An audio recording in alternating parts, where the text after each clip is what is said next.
Welcome back to the AB Scale Project. I'm Krager, and this is Alpha Bravo. I did have a request for Jetfire and the Lambros, and I will do them, but today is my birthday, so I'm doing my favorite Transformers team, the Dinobots.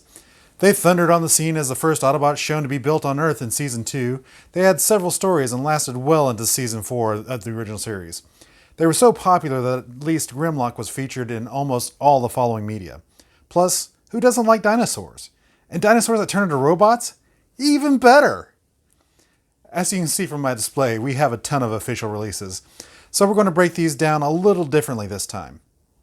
I've put together this spreadsheet of all the major Dinobots releases, with the big five marked when they appeared.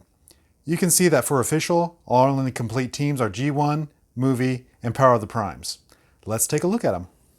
The G1 are still my first love with the Dinobots and are still on display in my living room today. But for the purposes of this show, they are highly limited in articulation, so they are out for playability. The Movie toys were the first complete set we saw in several years, and we got a couple of new ones to boot. But these are not the G1 IDW aesthetic, so they're out.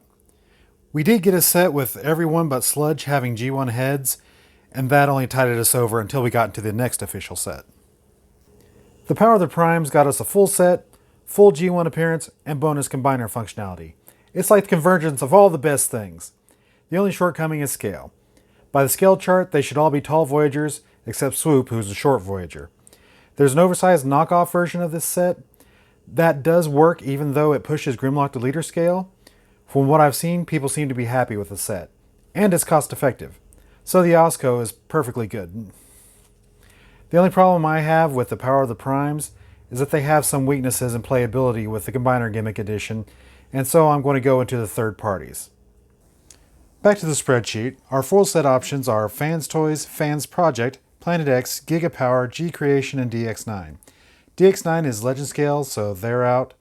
The Giga Power, represented by MMC Overlord here, is arguably oversized even for Masterpiece scale, so I'm eliminating them. Even though if money were no object, I would own all of them. Planet X is Fall of Cybertron aesthetic, so they're out.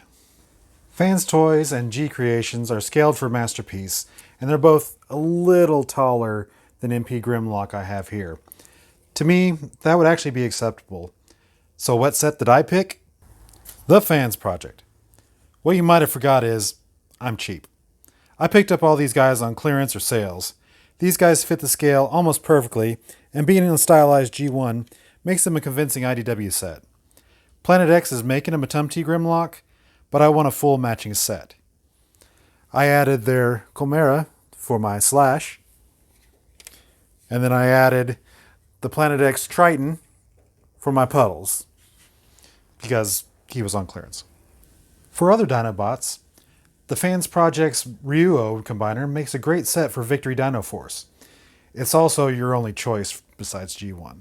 Next is Grimstone and his drones. They only really existed in Power Core combiners and Creo, so for playability, the PCC is the best. The last set of Dinobots are the Beast Machines Dinobots. Just use the original Beast Machines toys. The only ones I have are Magmatron, Rapticon, a recolor of Tricerodon. The Beast Wars Megatron was used for T-Rex, and the Beast Wars Dinobot was retooled for Dinotron. That's it for the Dinobots. I've loved these guys since they first came on the original cartoon. I'll get to the Beast Wars character Dinobot later after I get the Kingdom version. Next time, I'll get back to the requests. Thank you for joining me and indulging my love for these Saurian Transformers. Don't forget to like, share, subscribe, and I'll see y'all later.